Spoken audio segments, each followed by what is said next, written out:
Students, आतापर्यंत आपण useful bacteria बघितले, मायक्रो ऑर्गॅनिझम बघितलेले आहेत, बरोबर आहे. आता आपण बघणार आहोत harmful micro organisms.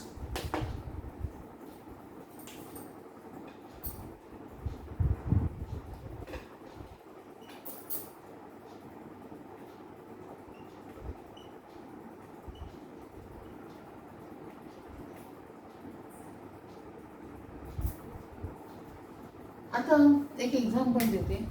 Which changes you notice in the leather or the gunny bag during the rainy seasons. म्हणजे बघा, तुम्ही पावसाळ्यामध्ये काही चामड्याच्या वस्तू ज्या आहेत किंवा गोंडपाट आहे ते आपल्याला खराब झालेली दिसतात, बरोबर आहे. आणि ती जास्त काळ आपण वापरू शकतो का? नो. अँड ऑल्सो हे जे आर्टिकल्स आहेत in the winter or in the summer season they can be spoil. No. Why it can be spoiled in the rainy seasons? त्याचं कारण असं आहे, there is microscopic spores of the fungus are present into the airs. Then if there is a sufficient quantity of the moisturizer, then the spores can be germinate on these cottons fibers and the gunny bags or the leather or the woolen. म्हणजे एखादा लाकडी पदार्थ असू दे किंवा Ghani bags असू दे किंवा cotton फायब्रिक असू दे, त्याच्यावर ते स्पोअर्स काय होतात, जर्मिनेट होतात.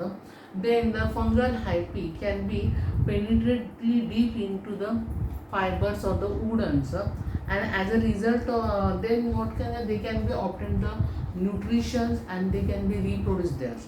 पुन्हा ते तिथं रिप्रोड्यूस होतात and causes the material become wear to weak and that's why wear and become a weak and hence the shoes, purses, belt or the fungus will be the grow do not long lasting. म्हणजे काही फार काळ काय ते टिकत नाही. Even the wooden item will be the also the spoil. म्हणजे मी काय सांगितलं की जे आपले जे स्पोअर्स असतात फंगसचे ते काय होतात की काही sufficient quantity of the moisturiser जरी असलं तर it can be germinate there. नुसतं जर्मिनेट नाही होत, the hyphae of the fungus will be the penetrate. म्हणजे जे हायपी त्याच्या आतमध्ये काय होतात, पेनिट्रेट होतात. पेनिट्रेट झाल्यावर they can be absorb the nutrient and also they can be reproduce there. म्हणजे ते न्यूट्रियंट ॲब्सॉर्ब करतात आणि पुन्हा त्याचं तिथं रिप्रोडक्शन पण करतात. आणि त्यामुळे काय होतात, this causes the material become wear, that is a material is to wear and become weak. म्हणजे ते मटेरियल आहे ते कसं होत जातं, वीक होत जातं. अँड इवन लाईक म्हणजे even the wood become the spoil and so we cannot be use this leather material for the long lasting. म्हणजे असं जर काही झालं असेल तर ते आपण मटेरियल फार काळ वापरू शकत नाही. पण sometime you will notice that is a black powder or the dislike floating or the मोरंबा, जाम, जेली, बरोबर आहे. असं कधी कधी तुम्ही बघता की कधी कधी लोणच्याची बॉटल मोडली किंवा जामची बॉटल बनली तसं काळाचा पदार्थ किंवा असं पांढरंसं घटक असा त्या बॉटलच्या आतल्या बाजूला तयार झालेला तुम्हाला दिसतो. मग तुमची आईच म्हणते तुम्हाला की नाही खराब झालं फेकून द्या, असं तुम्ही बऱ्याच वेळा ऐकता, बरोबर आहे. म्हणजे ॲक्च्युली असं का होतं, why it will be the happen. तर काय होतं, the species of the fungus जे आहेत, fungus which is grow in to the food atom like pickle, jam, jellies and चटणी and these they can be use the nutrient. ते काय करतात, त्यातलं न्यूट्रियंट काय होतात, यूज करतात for the growth and the reproductions and they can be release some mycotoxins or some toxic chemicals into it and that's why the food cannot be become poisonous and hence we can throw it. म्हणजे त्यामुळे आपण ते काय करतो, फेकून देतो. आलं लक्षात. म्हणजे ती तिथे वाढतात, नुसते वाढत नाही तर कशावर का वाढतात, ते can be taken the nutrient from this. म्हणजे त्यांना हवं ते न्यूट्रियंट घेतात आणि न्यूट्रियंट नुसतं घेत नाही तर they can be secret some poisonous chemical in mycotoxin. That's why the food become a poisonous. ते फूड आहे ते पॉयझनस होतं, त्यामुळे ते आपण काय करतात, फेकून देतात. तर त्यामुळे त्या ठिकाणी फंगस वाढलेले आपल्याला दिसतात. आता त्यातल्या हार्मफुल मायक्रोऑर्गॅनिझममध्ये मी तुम्हाला आता फंगस विषयी सांगितलं. सगळ्यांना माहिती याला आपण बुरशी असं देखील म्हणतो, बरोबर आहे. पण आणखी एक जो आहे त्याचं नाव आहे क्लोस्ट्रिडियम. हा फेमस आहे harmful microorganism, that is a Clostridium.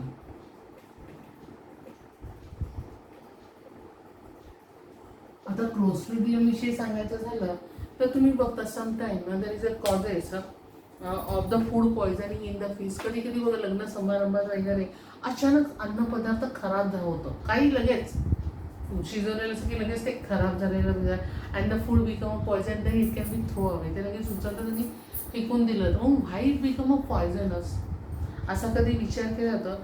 तर this bacteria can be spoil this food. हे जे बॅक्टेरिया आहेत ते काय करतात, spoil the food are the क्लोस्ट्रिडियम्स.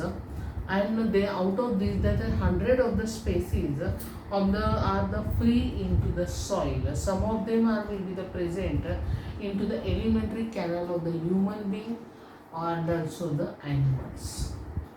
आलं लक्षात? म्हणजे हा जो क्लोस्ट्रिडियम आहे हा फूड पॉयझनस करतोय, बरोबर आहे. पण हे जे क्लोस्ट्रिडियम आहे त्याचे 100 स्पेसिस आहे, different type of the 100 species द्यायचं. त्यातले काही जे आहे which is a live in the soil, freely live in the soil. The some of the live in the alimentary canals of the human and other of the others animals. इतर प्राण्यांच्या पण याच्यामध्ये असतात. आता हे जे बॅक्टेरिया आहे which is a rod shape, तुमच्या पुस्तकामध्ये तुम्हाला डायग्राम दाखवलेली आहे. म्हणजे हे जनरली जे आहेत ते रॉड शेपमध्ये असतात. आणि but they can be produced the bottle shape endosperm in the adverse condition. The bottle shape endosperm produces in adverse conditions on the special characteristics of the bacteria. That is these bacteria are anaerobic bacteria असं म्हटलं जातं because it cannot be live withstand in the normal oxygen level. जे normal oxygen लेवलमध्ये ह्या बॅक्टेरियाची वाढ होत नाही.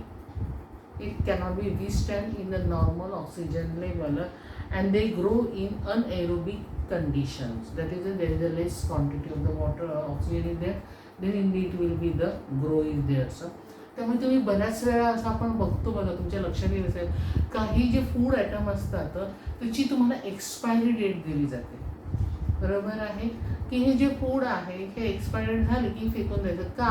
कारण कालांतराने त्याच्यावर हे बॅक्टेरियाची काय होते, क्लोस्ट्रिडियमची वाढ व्हायला सुरुवात होते. इव्हन तुम्ही कधी कधी पॅक फोडलेलं नसतं पण तरी पण तुमची आई काय करते किंवा तुमच्या घरातले मोठे लोक काय करतात, जरी पॅक फोडलं नसेल तर त्याची तारीख उलटून गेली की ती फेकून देतात. कारण तारीख उलटून गेली तरी जरी ते फूड पॅक असलं तरी त्याच्यामध्ये या क्लोस्ट्रिडियमची वाढ व्हायला सुरुवात होते. त्यामुळे एक्सपायरी डेट नंतर कोणत्याही वस्तू तुम्ही वापरायच्या नाहीये. आलं लक्षात? कारण त्याच्यामध्ये कोणाची वाढ होते, क्लोस्ट्रिडियमची वाढ होते which is an rod shape and they can be produce the that is a bottle shape endosperm in the adverse condition and it is harmful to us. Okay. आता ह्या क्लोस्ट्रिडियम व्यतिरिक्त आणखी काही मायक्रो ऑर्गॅनिझम्स आहेत, harmful micro organisms आहेत. आता त्याचा that is a micro organism like bacteria आहे, व्हायरस आहे, प्रोटोझोआ आहे, fungus is there which is also causes the different type of the diseases to the human being. त्यांच्यामुळे आपल्याला वेगवेगळे रोग होऊ शकतात.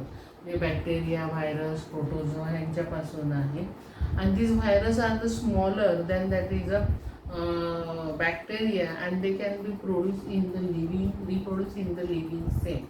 That's why we can take the care for that. There's a lot of bacteria which is harmful to us. आलं लक्षात? आता ह्याच्यामध्ये पान नंबर 93 मध्ये and introduction of the scientist दिसते तुम्हाला. पान नंबर 93 मध्ये हा टॉपिक वगळण्यात आलेला आहे. त्याचप्रमाणे पान नंबर जो 94 आहे the spread and the prevention of the diseases use your brain, हे जे आहे हे अभ्यासक्रमामधून पूर्णपणे वगळण्यात आलेलं आहे. आलं लक्षात?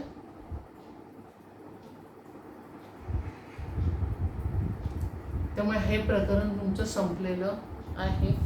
काही शंका असतील तर मला विचारायच्या आहेत. थँक्यू. आणि धड्याखालची प्रश्नांची उत्तरं मात्र लिहायची आहेत.